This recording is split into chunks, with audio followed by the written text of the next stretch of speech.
This is show number 2 as we're going to highlight the SEC East now. Rocky Top was definitely rocky road for UT as they failed to go to a bowl game again. So out is Derek Dooley and in is Butch Jones. The former Cincinnati Bearcat coach will bring a faster tempo offense, but don't think that they'll neglect the ground game, and they better not because it's good in Rajon Neal as well as Marlon Lane in the backfield. If you're looking at offensive line, UT will be strong. 4 guys come back, including Antonio Richardson, potential All-American. And by the way, if he leaves early, probably the first lineman picked in the 2014 draft because left tackles are hard to come by.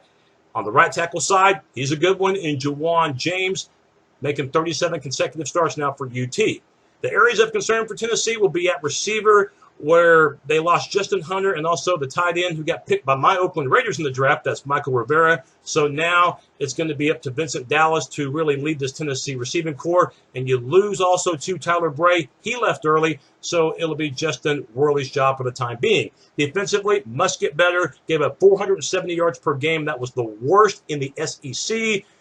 Can't blame A.J. Johnson, the linebacker, for that. He did all he could, and just like Richardson, Johnson could leave early for the NFL if he has another terrific season. Could be a first-round draft pick. And looking at the safety position, Byron Moore is a good one with 5 interceptions and 86 tackles a year ago for the Vols. Daniel McCullers, if this guy continues his improvement, that could lead an improvement for Tennessee up front. 6'7", 360 pounds. That's a load to try to move. If you're looking for Tennessee's schedule as far as where victories could come, beginning and ending of the season will be the easiest part. The roughest part's going to be the middle, weeks 3 through 8. 5 of those 6 games, they're going to be big underdogs in at Oregon as well as at Florida, hosting Georgia and South Carolina, and a game at Alabama. Ouch. Do I see some improvement from Tennessee in the record department?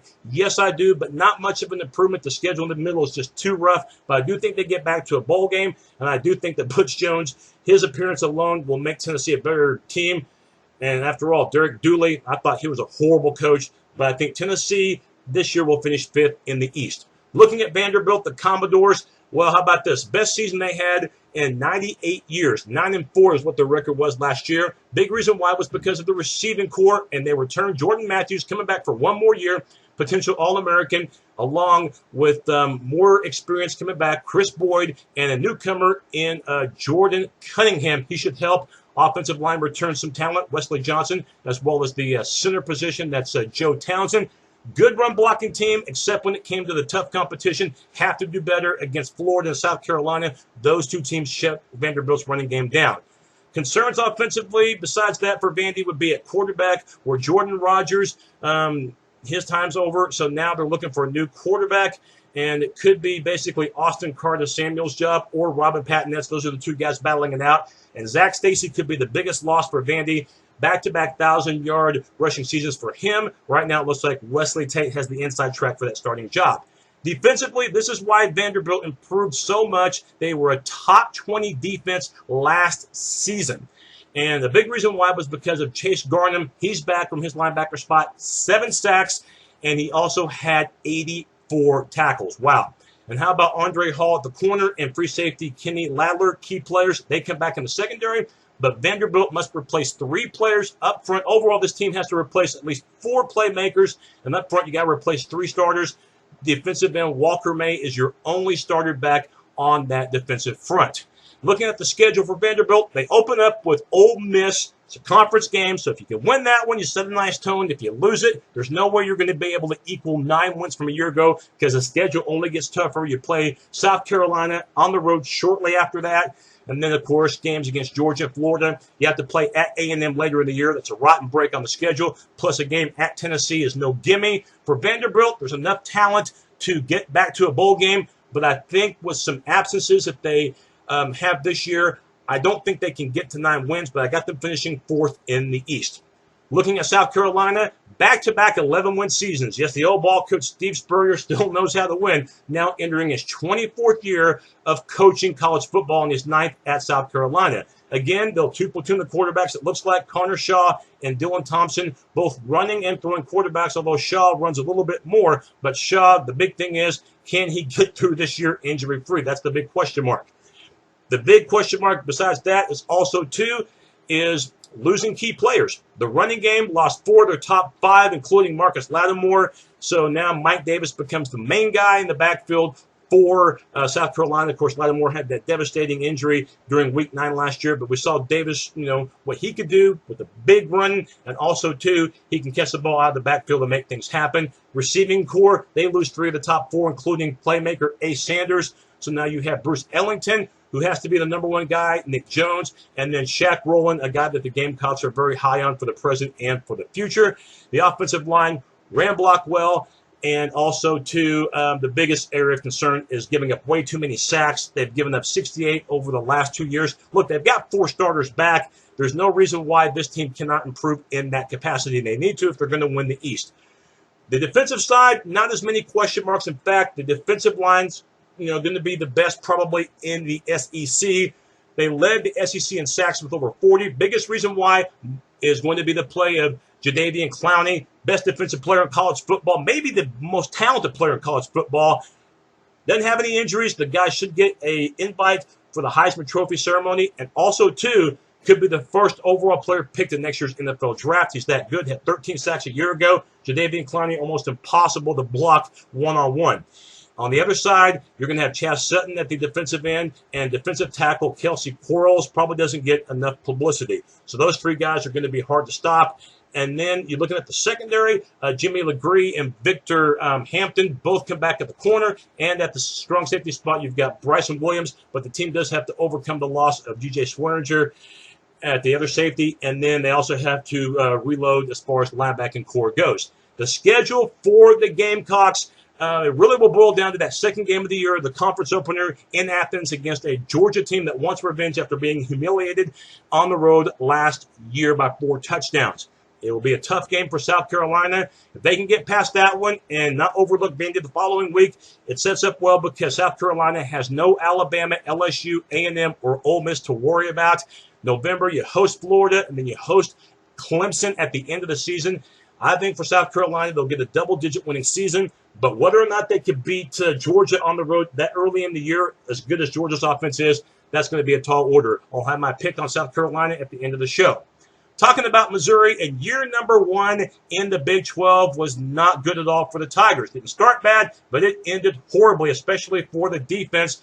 And not only did this team get beat a lot, but they got beat up on the line, and they got beat up at quarterback. So you hope, if you're a Mizzou fan, that James Franklin can get through it injury-free, and he can look like that James Franklin we saw 2 years ago that ran and threw the ball effectively. It helps to have back Henry Josie, whom we haven't seen since the Big 12 era, in week number 9 of 2011 when he had 1,100 yards, but had a knee injury that we knew was real bad, but he was even worse than what we originally thought. Hasn't played since then. Now he'll get an opportunity, and you hope he's 100%. So Henry Josie, he's back. He replaces Kendall Lawrence, who was a 1,000-yard rusher a year ago. Receiving core will be very talented and very loaded. Marcus Lucas, the leading receiver coming back for the Tigers, along with LaDainian Washington, the senior, and maybe the most talented guy on the bunch, Dorial Green-Beckham, who came on strong at the end of last year. Tiger fans hopeful that he can do it from beginning to end this time. Most of your linemen come back, but the biggest problem is Elvis Fisher, who started 49 games in his career.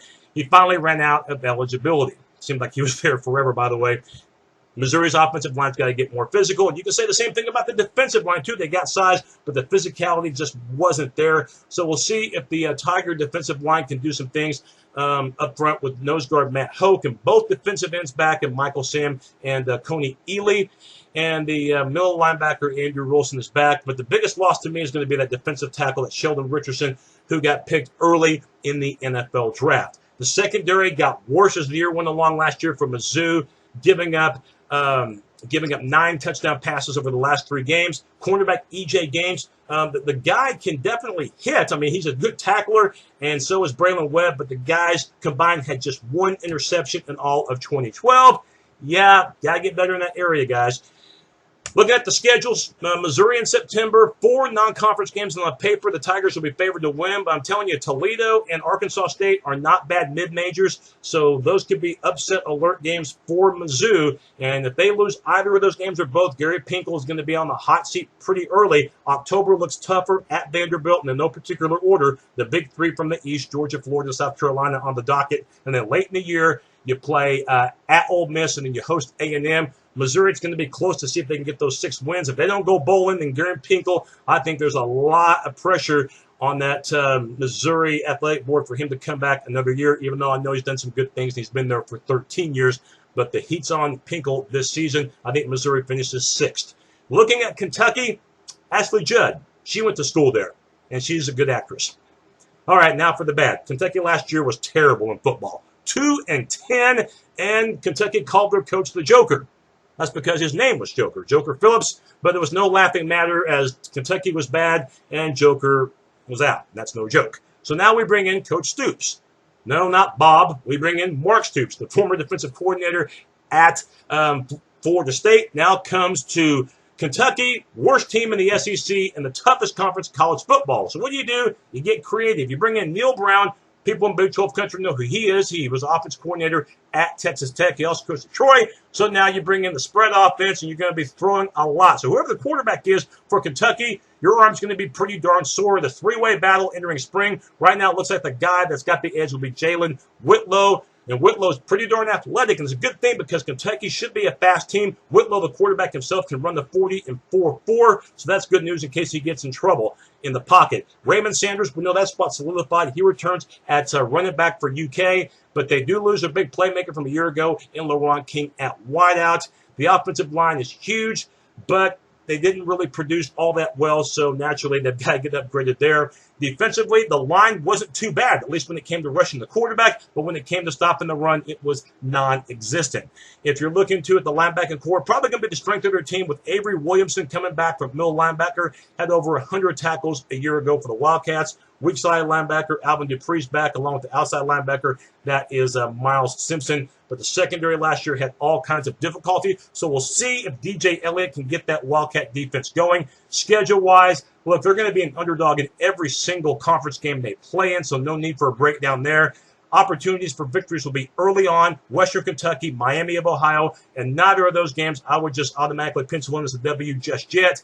Kentucky plays well, they should win, but you never know. Alabama State later in the year. I can see Kentucky maybe winning 3 games, which would be an improvement from last year, but anything in conference play that's greater than 7th place would be a surprise, and that's why I have Kentucky finishing in the East. Looking at Florida, their defense was dominant in 2012. Top 5 defense, but they lose a lot of NFL talent. But just like Alabama, they recruit well on defense, does Florida, and they played reserves last year, so they may not be in dire straits like you think. Sharif Floyd, he's gone to the NFL, but up front, Dominic Easley will move from the in position to the tackle, so there's some size there on the tackle side along with Jonathan Bullard. The ends, they're going to be good. Dante Fowler and Ronald Powell, as long as the knee holds up, he's had knee issues before. So if he's fine, then Florida's defense up front will continue to be fast, and they'll continue to be nasty. That was a tenacious defense a year ago, beginning with the front. Linebacking core, John Bostic's gone, but don't worry, Florida. Linebacking core looks good with Michael Taylor back too, and also Antonio Morrison. And then the secondary, where they lost both Matt Elam and Josh Evans, but I like the secondary. Biggest reason because of Luchez Purifoy. He'll play offense, but defense is where he really strives at the most at the corner position. And 2, Marcus Robertson, another corner. And the guy they're really high on as far as the secondary would be Robert Hargreaves III. He's a young one, so watch out for him. Offensively, a different story. The Gators last year struggled passing the ball. 118th in the country, didn't even average 150 yards per game in the air. What's wrong? Well, you got to be able to complete passes that are longer than 20 yards. That's got to be the bottom line. And so hopefully, second-year offensive coordinator Brent Pease can get the passing game going, and hopefully he can get Jeff Driscoll, a good athlete, but he's got to get him going as well with the arm.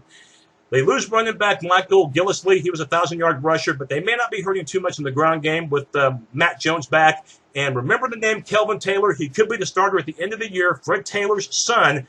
Fred Taylor, a legend at Florida back in the late 90s. Kelvin, Florida's all-time high school leading rusher, broke Emmitt Smith's mark just recently. I think he will be the next big back, injury-free, big back as far as statistics go. Receiving core, Not quite as deep as Florida would like. You do have Purifoy that you can use on both sides of the ball. He's kind of like a Deion Sanders type athlete. And then also, too, Demarcus Robinson. He's a freshman. He could play this year as long as they don't redshirt the guy. And Quentin Dunbar, if this guy can live up to potential, that would really help out Jeff Driscoll and that passing attack. Florida's schedule, though, gives them very little opportunity to breathe. They have too many difficult games away from the swamp at Miami, also at LSU later in the season, the cocktail party game against Georgia in Jacksonville, and, of course, at South Carolina. Toughest home game looks like the Florida game, the Florida State game at the end of the year, a non-conference game, but still bragging rights and recruiting at stake there. Florida, I think, wins 9 games. But, again, I've got to see Florida do a better job passing, and I've got to see who's really going to emerge in the receiving department for them as a whole. I've got Florida finishing 3rd. And then we get to Georgia. The Bulldogs going to be prolific on offense. Bad news for defenses out there. They return nearly everybody on offense, does the Bulldogs, including Aaron Murray, whom last season, boy, racked up huge numbers. The only thing that Murray doesn't have is an SEC championship, but statistic-wise, QB rating-wise, he's like a pinball machine. Todd Gurley and Keith Marshall, the best duo as far as the backfield you'll find in college football. Gurley last year nearly 1,400 yards rushing, and Marshall, by the way, about 800. They're going to be tough to stop. The Bulldogs return everybody on the offensive line. That will include Chris Burnett at right guard. He was second-team All-SEC. And Arthur Lynch, a good tight end as well. They are going to miss, though, the wide receiver. That's Tavares King. He was a darn good one. But they do return Malcolm Mitchell and as well as Michael Bennett at the wideouts. Defensively, this is where Georgia's going to have to really rely on that class of 2012 that Mark Richt really emphasized on defense. They had freshmen from that class that played last year as well as those that redshirted that will be playing now. And you're going to be missing out on Jarvis Jones at linebacker. He was the leader of that team. So at linebacker now, who are they going to rely on? Well, how about middle linebacker Amerlo Herrera? He led the team, by the way, when it came to tackles as far as those that are coming back this year. So there's some reliability there. And Jordan Jenkins, they know he's not an adequate replacement for Jarvis Jones, but they think that he will do quite well this year for the Bulldogs. And if you look at the defensive backfield, they lost 4 guys to the NFL, including Bakari Rambo. So there's no way they're going to be as good in the defensive backfield this year, but they feel like in time they could be just as good because they're going to go with a true freshman that looks like a free safety in Trey Matthews. They're high on this former Army All-American guy. Another former All-American Army guy that they really like will be Josh Harvey Clemens at another safety. And that's really going to be the key is how quickly those guys can develop, especially early in the year. And then also, too, Damian Swan, the only returner in the backfield as far as defense goes. He'll play at one corner position. For Georgia, if you're looking at the schedule, it boils down to those first 2 games at Clemson, which will have some BCS ramifications. Even if you lose that game, you're not necessarily out of the national championship race so long as you don't get blown out by Taj Boyd and the boys from Clemson. The second game is more important because that's a conference game. If you can beat South Carolina, you're still on track for the SEC. If you lose it, your chances of winning the SEC East are slim. Later on in September, you play at home against LSU. As long as you can survive September, unblemished, especially in conference play, it looks good. Of course, the cocktail party game against Florida, that's huge as well midway through the year. And I think it looks good for Georgia to get 9, 10, possibly 11 wins. And if they play like the Georgia offense we think they're going to play, it's going to be hard to beat them because I think they might have enough on defense alone to where they can go 12-0. And when it comes comparing to South Carolina and that Georgia game, I think that'll be a real good game. But in the fourth quarter, I look for Georgia's offense to be a little bit too much for South Carolina. And South Carolina, I don't know how they're going to be able to hold up throughout a game as far as pass blocking. That continues to be an issue. So I'm going to take Georgia to get revenge at home and beat South Carolina this time. In terms of, by the way, of the who I like to win the SEC championship, well, I am going to go with Alabama. Look for that to be one of those games which is going to be high scoring. But Alabama, to me, I know Georgia's offense is darn good, but Alabama's going to have a good offense too. And I think Bama's a little bit better on defense. And Nick Saban, he's won national championships. Until somebody can knock Alabama off the pedestal, I learned my lesson last year. I'm not picking against them. Alabama, I think, will win that game by 7 points. And I got them winning the SEC and going to their 4th national championship game in the last 5 years. That's my look at the SEC. East, I like Georgia to win the division, but Bama to win the SEC. My next show, we will talk about the Pac-12 and the North Division. We'll see you next time.